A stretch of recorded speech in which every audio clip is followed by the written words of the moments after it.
नमस्कार प्रेक्षकांनो, मालिकेच्या आजच्या भागामध्ये आपल्याला पाहायला मिळणार आहे राकेशची पूर्ण वाट लागणार आहे. कारण राकेशला भेटायला दादा आलेला आहे आणि त्याने अंजलीच्या समोर बऱ्यापैकी राकेशचं सत्य उघड केलेलं आहे. त्याचबरोबर अर्णवनं दिलेले जे 14 लाख रुपये होते ते सुद्धा दादा घेऊन गेलेला आहे आणि आता राकेशची मात्र वाट लागलेली आहे.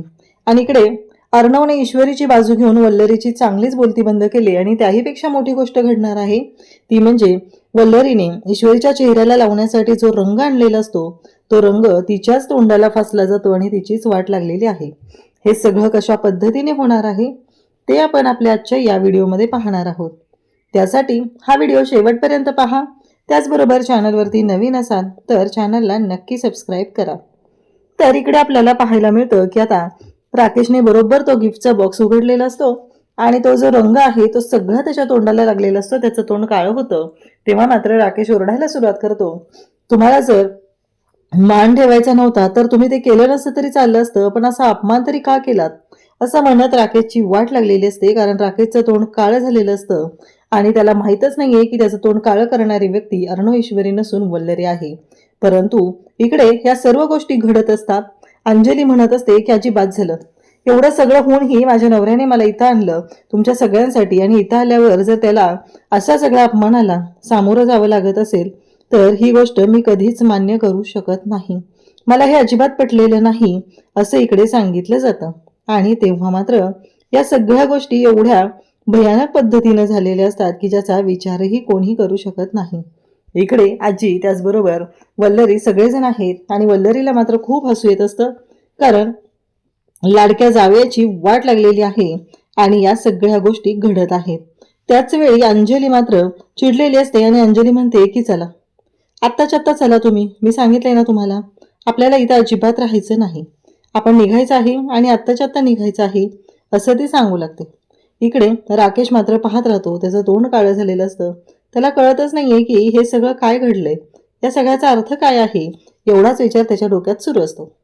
त्यानंतर अंजली आता तिथे एवढी ओरडत असते. ईश्वरी तिला सांगत असते की ताई ऐकून घ्या, असं काही केलेलं नाहीये, असं काही केलेलं नाहीये. पण तिला ऐकायचंच नसतं आणि ती मात्र इकडे ईश्वरीवर ओरडायला सुरुवात करते. ईश्वरीला म्हणते की बाद झालं, चांगुलपणा दाखवूच नकोस तू मला, कारण मला चांगलंच माहितीये की काय झालेलं आहे, हे सगळं कोणी केलंय हे मला कळलेलं आहे. आता अंजली आणि राकेश दोघंही घरी येतात आणि घरी आल्यानंतर अंजली राकेशला म्हणत असते की खरंच हे सगळं माझ्यामुळे झालंय, आपण तिथे गेलो नसतो ना तर हे सगळं झालंच नसतं. तेव्हा तो म्हणतो की जाऊ दे ना, ठीक आहे, सोड, जे झालं ते झालं, एवढा काय विचार करायचा आहे त्याचा, असं म्हणत तो बोलत असतो. त्याचबरोबर इकडे अंजली आत जाते दरवाजा उघडून, तोपर्यंत पाठीमागच आल्या आल्या दादाने मात्र कॉलर पकडलेली असते आणि कॉलर पकडून राकेशला बाहेरच थांबवलेला असतो.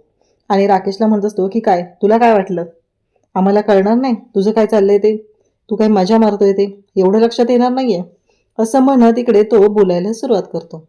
आणि त्याच वेळी अंजली तिथे येते आणि राकेश म्हणत असतो कशाचं काय. तेव्हा तो दादा म्हणत असतो की मला माहिती आहे तू काय करतो आणि काय नाही करत, कारण तुझं जे काय चाललेलं आहे ना ते आम्हाला चांगलंच माहिती आहे, असं जेव्हा सांगितलं जातं तेव्हा मात्र इकडे अंजली आता बाहेर आलेली असते. आणि अंजली म्हणते की काय हो, हे काय चाललंय. अंजलीला धक्का बसलेला असतो. इकडे घरी वल्लरीची मात्र वेगळीच नाटकं सुरू आहेत. वल्लरीचं म्हणणं आहे की हे सगळं कोणी केलं, जावई बापूंचा असा अपमान झालेला कोण सहन करणार होतं आणि कोणी केलं हे सगळं कळलं पाहिजे, कारण या सगळ्या गोष्टी ज्याने कोणी केलेल्या आहेत त्याला शिक्षा झालीच पाहिजे, असं हे वल्लरीचं चालू असतं. तेव्हा मात्र इकडे वल्लरी म्हणत असते की बघा, हा जो चांदीचा गणपती आहे हा यांच्या रूममध्ये सापडलेला आहे आणि म्हणजेच हे सगळं करणारी व्यक्ती ही दुसरी तिसरी कोणी नसून ईश्वरी आहे. आता मात्र ईश्वरीवर डायरेक्ट आरोप केले जातात आणि इकडे वल्लरी सांगत असते की हे सगळं ईश्वरीनेच केलेलं आहे. त्यावेळेस अर्णव म्हणतो की मामी बाद झालं. ती म्हणते की माझ्याकडे पुरावा असल्याशिवाय मी बोलत नाहीये, हे बघ माझ्याकडे पुरावा आहे म्हणूनच मी सांगते की हे सगळं करणारी व्यक्ती ही ईश्वरी आहे. तेव्हा अर्णव म्हणतो की बाद झालं. आजी म्हणते की काय आहे, ईश्वरी म्हणत असते की मी काहीच नाही केलेलं. आणि इकडे आजी त्याचबरोबर घरातले सगळेजण विचार करू लागलेले असतात, या सगळ्याचा काय अर्थ आहे, या सगळ्या गोष्टी अशा का झालेल्या आहेत, हा प्रश्न मात्र सगळ्यांच्या समोर असतो. इकडे दादाने कॉलर पकडलेली आहे आणि त्याच वेळी अंजली तिथे येते आणि अंजली जेव्हा हे सगळं पाहते तेव्हा अंजली म्हणते की हो काय चाललंय हे सगळं, मला कळेल का? तेव्हा राकेश म्हणतो अगं मित्र आहे हा, दादा नाही का तुला मी मागं सांगितलेलं. तेव्हा तो म्हणत असतो की मग पैसे कधी देणार आहे? तेव्हा लगेचच राकेश म्हणत असतो की अरे दादा खरंच. अंजली म्हणते कसले पैसे, काय बोलायचंय ना तुम्हाला, आत येऊन बोला ना, आत चला बरं, आत बोलून घ्या, एवढं काय त्याच्यामध्ये, असं म्हणत अंजली आता आतमध्ये त्या दोघांनाही चला म्हणते. तर अंजली आणि राकेश जायच्या आधी तो दादा आतमध्ये जातो. त्याला काय, त्याला सवयच आहे अशा गोष्टी करणं, त्यामुळं त्याला ह्या गोष्टी नवीन नाही आहेत आणि त्याहीपेक्षा राकेशला सुद्धा ह्या गोष्टी नवीन नाही आहेत. कारण राकेशने जी काही लफडी करून ठेवलेली आहेत तीच आता समोर येत असतात. कारण इकडे दादाचं म्हणणं असतं की तू त्या पोरीला घेऊन फिरतो, मजा मारतो, त्यासाठी तुझ्याकडे पैसे आहेत, पण आमचे पैसे द्यायला नाही आहेत, तू जेव्हा मजा मारली तेव्हा नाही विचार केलेला, असं म्हणत तो दादा बोलत असतो. इकडे मामा म्हणत असतात की अगं ईश्वरीवर काय आरोप लावते तू? नाही नाही, ईश्वरी हे करू शकत नाही, माझा पूर्ण विश्वास आहे. तेव्हा मात्र ईश्वरी आरोप करत वल्लरी म्हणत असते की मग कोणी केलं हे सगळं? नाही सांगा ना कोणी केलं? आकाशला विचारलं जातं तू काही प्रँक वगैरे केलायस का? आकाश म्हणतो नाही डॅड, मी काहीच केलेलं नाहीये. मग वल्लरी म्हणते की मग झालं, यांच्या रूममध्ये सापडलाय म्हणजे हे ईश्वरीनेच केलेलं आहे. अर्णव म्हणतो बाद झालं मामी, ताईला या घराला एकत्र आणण्यासाठी मी सिंदूर किती प्रयत्न करते हे मी माझ्या डोळ्यांनी पाहिलेलं आहे. तू वाटेल ते आरोप तिच्यावरती करू नकोस. तुला काय वाटलं हे सगळं तू करून, तुला काय वाटतं की हे सगळं ईश्वरीने केलेलं आहे, असं म्हणत अर्णव आता वल्लरीवरच चिडतो. इकडे दादा घरात येऊन बसलेला असतो आणि तो म्हणत असतो की मग काय झालं पैशाचं? तेव्हा अंजली विचारते कसले पैसे? राकेश म्हणतो अगं आम्ही तो बिझनेस चालू केलेला आहे ना दोघांनी इन्व्हेस्टमेंटचा, त्याच्याबद्दल बोलतोय तो. तेव्हा अंजली म्हणते नक्की काय आहे? राकेश म्हणतो अंजली जरा चहा टाकतेस का गं, असं राकेश तिला सांगत आहे. आणि तेव्हा मात्र अंजली म्हणते अहो दूध नाहीये, मी शेजारच्या ताईंकडून घेऊन येते, असं म्हणत अंजली आता दूध आणायला शेजारी जाते. मग ही गेली की दादा म्हणतो की तुला काय वाटलं रे, तुझं जे काय चाललंय ते आम्हाला कळणार नाहीये, तुझे काय धंदे करतोयस, तुझे जे काय नाटकं चाललेले आहेत ती सगळी माहिती आहे, तुझ्यावर माणूस ठेवलेला होता आणि त्या पोरीबरोबर लफडे करतोय, एवढं सगळं करतोय, मजा करतोय, त्यासाठी तुझ्याकडे पैसे आहेत आणि आमच्याकडून घेतलेले पैसे द्यायला तुझ्याकडे पैसे नाहीत. आत्ताच्या आत्ता 20 लाख रुपये पाहिजेत. जोपर्यंत 20 लाख रुपये तू देणार नाहीस तोपर्यंत मी इथून हलणार नाही. आता मात्र राकेशच्या पायाखालची जमीन सरकते. तेव्हा तो दादा म्हणू लागतो की तुला काय वाटलं, तुझ्या मेहुण्याकडनं तू आज 7 लाख रुपये घेतलेले आहेत, चल दे ते पैसे, असं म्हणत दादा बोलत असतो आणि राकेशच्या हातातून बॅग घेतो. राकेश म्हणतो त्यात जास्त आहेत पैसे. तेव्हा तो विचारतो किती आहेत? राकेश म्हणतो 14 लाख आहेत. चला म्हणजे फक्त 6 लाख रुपये राहिलेले आहेत आणि लवकरच येऊ. तेवढ्यात अंजली आलेली असते, ती म्हणते चहा ठेवते. तेव्हा तो म्हणतो की नाही नको मला चहा, निघतोय मी. अंजली म्हणते की हे सगळं काय आहे? म्हणजे अंजलीला ह्या सगळ्या गोष्टींचा संशय येत असतो, कारण जे काही घडत असतं ते विचित्र असतं. अंजलीला कळतच नसतं की या सगळ्या गोष्टींचा काय अर्थ आहे, हे सगळं कशामुळं घडतंय, या सगळ्यामुळं काय परिणाम होणार आहेत, काहीच तिच्या लक्षात येत नसतं. तेव्हा मात्र इकडे ईश्वरीवरती आता वल्लरी आरोप करते. अर्णव म्हणत असतो की मामी बाद झालं, आत्तापर्यंत खूप वेळा ऐकून घेतलेला आहे, मी सिंदरवर माझा पूर्ण विश्वास आहे, ती असं काहीच करणार नाही. आणि राहिला प्रश्न गणपती आमच्या रूममध्ये सापडण्याचा, ती रूम माझी पण आहे ना, मी पण राहतो ना, मग तू माझ्यावर नाही आरोप केले, ईश्वरीवरती आरोप केले, मी सिंदूरवरती आरोप केले, कारण प्रत्येक वेळेस तुला ती चुकीची वाटते आणि तू त्या पद्धतीनेच वागत असते, असं म्हणत अर्णव बोलत असतो. इकडे वल्लरीची मात्र आता वाट लागत चाललेली असते आणि अर्णव म्हणतो की बाद झालं, असं म्हणत अर्णव तिथून निघून जातो. तेव्हा मात्र इकडे वल्लरी म्हणत असते की तुला काय वाटलं? तेव्हा ईश्वरी म्हणते की कसं आहे, माझ्याकडे पुरावा नाहीये ना, म्हणून मी काही आरोप केलेले नाहीत, ज्यावेळेस माझ्याकडे पुरावा येईल तेव्हा मी दाखवून देईल. वल्लरी म्हणते म्हणजे? तेव्हा ईश्वरी सांगू लागते की कसं आहे माहितीये का, माझ्याकडे तो पुरावा नाहीये की आमच्या रूममध्ये गणपतीचा बॉक्स बदलून दुसरा बॉक्स ठेवणारी व्यक्ती तुम्ही आहे. कसं आहे, बिनबुडाचे आरोप करायला मला आवडत नाहीये, पण मला खात्री आहे की हे सगळं तुम्हीच केलंय. आणि एक गोष्ट लक्षात ठेवा, काही झालं तरी माझ्या वाटेला जायचं नाहीये. बघितलं ना अर्णव सरांनी काय सांगितलेलं आहे, अर्णव सरांचा माझ्यावरती पूर्ण विश्वास आहे, म्हणजेच माझ्या नवऱ्याचा माझ्यावरती पूर्ण विश्वास आहे, असं म्हणत वल्लरीचा चांगलाच माज ईश्वरीने उतरवलेला असतो. त्यासोबतच आपल्याला पाहायला मिळतं की जेव्हा हे सगळं घडत असतं तेव्हा मात्र इकडे ईश्वरी आणि अर्णव दोघंही आता वरती आलेले असतात. तेव्हा ईश्वरी म्हणत असते की हे सगळं काय झालं, पण हे कशामुळे झालं, आणि शेवटी प्लॅन फ्लॉप झाला, कारण उद्या ताईसोबत धुलवड खेळता येणार नाही. तेव्हा ईश्वरी म्हणते की हे सगळं कुणी केलं. तेव्हा अर्णव म्हणतो की मला फक्त असं वाटतंय की या घरामध्ये असं कोणीतरी आहे जे आपल्या वाईटावर उठलेलं आहे. तेव्हा ईश्वरी मनातल्या मनात म्हणू लागते की कसं सांगू तुम्हाला, या घरातली ती व्यक्ती कोण आहे ते, या घरातली ती व्यक्ती मामी आहेत, हे मी कसं सांगू तुम्हाला, असं इकडे ईश्वरी म्हणत असते. तेव्हा मात्र इकडे राकेश फोन करतो, कारण राकेशकडचे 14 लाख तर गेलेले आहेत आणि मग राकेशला आता पैसे हवे असतात म्हणून राकेश फोन करतो. राकेश म्हणतो की जो काही मास दाखवला ना चिंटुकल्या, घरी बोलावून माझ्या तोंडाला जे काही काळं फसलेलं आहे ते मी आयुष्यात विसरणार नाही, एवढं लक्षात ठेवायचं. आणि असं म्हणत तो त्याला बोलत असतो आणि म्हणतो उद्या जर तुझ्या बहिणीसोबत तुला रंग खेळायचे असतील तर त्या गोष्टीचे तुला 10 लाख रुपये द्यावे लागतील. अर्णव मात्र आता भयानक चिडलेला असतो. अर्णव म्हणत असतो की बाद झालं, कारण आतापर्यंत ज्या गोष्टी झालेल्या आहेत त्या भरपूर झाल्या. कारण या माणसाला 14 लाख रुपये दिले पण त्याचा काहीच उपयोग झाला नाही, त्यामुळं या माणसापासून लांब राहिलेलं चांगलं. तेव्हा अर्णव म्हणतो बाद झालं, चल चॅलेंज करतो तुला, उद्या तुझ्या नाकावर टिचून तुझ्या घरी येऊन ताईला कलर मी लावणार आहे आणि ताई आणि माझी धुलवड साजरी होणार आहे, एवढं लक्षात ठेव, असं सगळं सांगितलं जात असतं. आणि तेव्हा मात्र इकडे अर्णव आणि ईश्वरी आता दोघंही बोलत असतात. अर्णव आणि ईश्वरी प्लॅन करत असतात की नक्की काय करायचं, कशा पद्धतीने गोष्टी करायच्या, हे सगळं त्यांचं चाललेलं असतं. त्यासोबतच इकडे ईश्वरी म्हणते की नाही काहीतरी करावं लागणार आहे. आता दुसऱ्या दिवशी सकाळी ईश्वरी उठलेली असते आणि त्याचबरोबर जेव्हा ईश्वरी विचार करू लागते, ईश्वरी टेन्शनमध्ये असते, तिला वाईट वाटत असतं, तिला कळतच नसतं की हे सगळं काय होऊन बसलेलं आहे, कारण जे काय झालेलं आहे ते पूर्णपणे चुकीचं आहे हे लक्षात आलेलं असतं. आजी तिथे येतात. आजी म्हणतात काय झालं. तेव्हा ईश्वरी म्हणते की कालचं जे काय झालंय ना त्याच्याबद्दल. तेव्हा मात्र इकडे आजी तिथं आलेल्या असतात आणि आजी म्हणतात अगं काळजी करू नकोस, मला माहिती आहे, मला खात्री आहे तू असं कधीच वागू शकत नाही. हे ऐकल्यानंतर इकडे ईश्वरी म्हणते आजी खरंच तुम्हाला माझ्यावरती विश्वास आहे. आजी म्हणतात की हो माझा तुझ्यावरती पूर्ण विश्वास आहे, तू असं कधीच वागू शकत नाही हे मला माहिती आहे. हे ऐकल्यानंतर मात्र ईश्वरीला खूप बरं वाटतं आणि ईश्वरी मात्र म्हणत असते की थँक्यू आजी.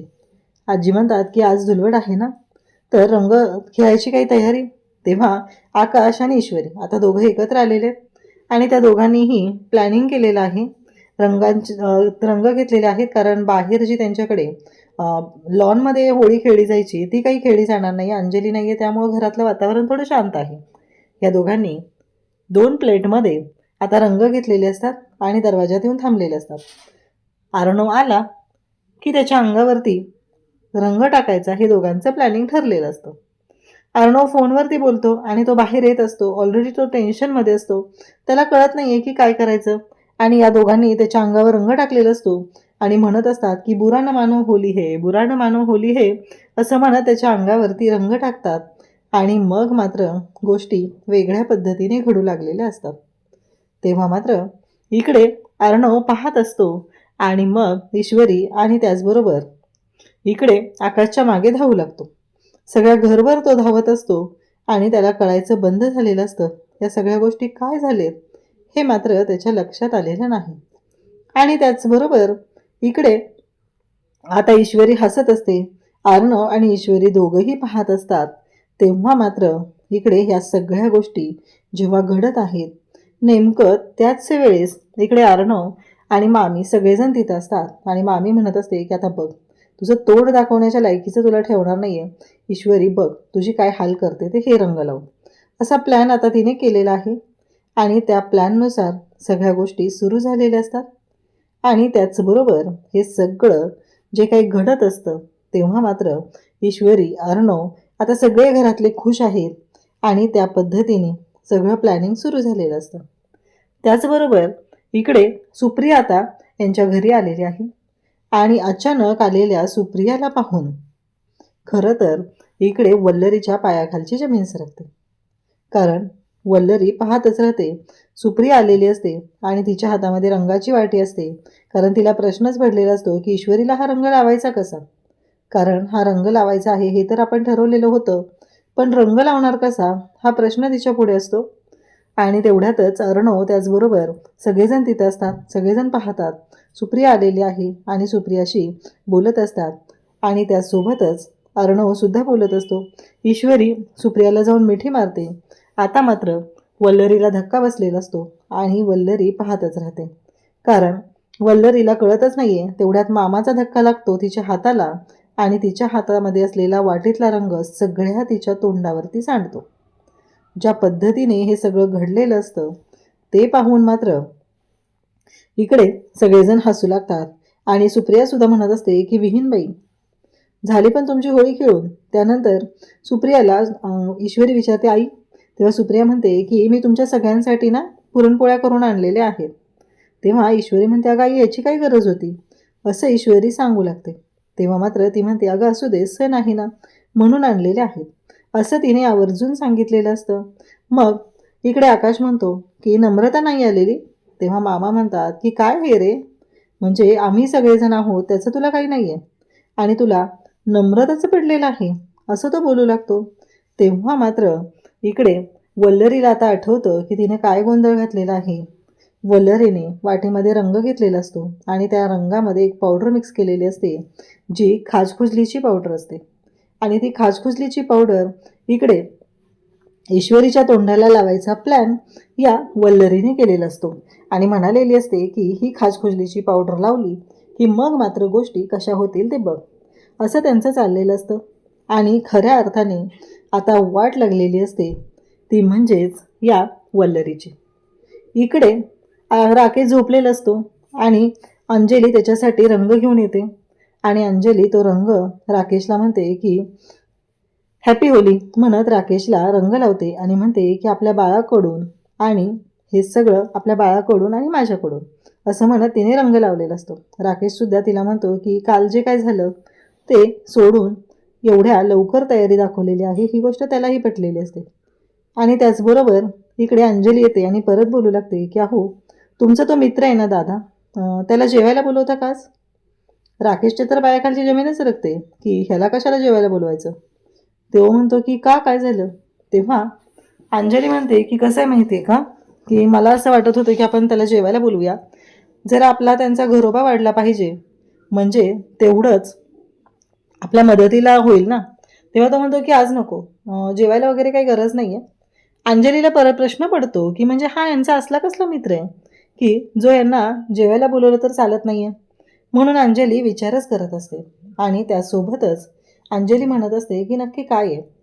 इकडे तो म्हणतो की बरं आज चाळीत ना रंग खेळले जाणार आहेत तर आपण सगळेजण तिथे जाऊया, बघूया काय होतंय, असं तो सांगू लागतो. आणि मग मात्र अंजली म्हणते की ठीक आहे. अंजलीच्या डोक्यात सुरूच असतं की हे का बोलवत नाही आहेत, नक्की काय प्रॉब्लेम आहे.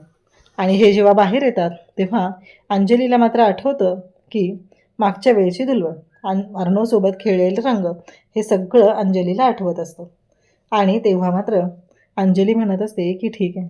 इकडे ईश्वरीने एक जबरदस्त प्लॅन केलेला आहे आणि वेश बदलून ती अंजलीला घेऊन इकडे आले अर्णवला घेऊन चाळीत आलेली आहे. अर्णव म्हणत असतो की जमेल नाही सगळं. तेव्हा ईश्वरी म्हणते अहो काळजी काय करताय, आपल्या चेहऱ्याला असे रंग लागतील की आपल्यालाही कळणार नाही आहे की आपण कोण आहोत ते. तर अंजली ताईंना कळण्याचा प्रश्नच येत नाही आहे असं ती बोलायला सुरुवात करते.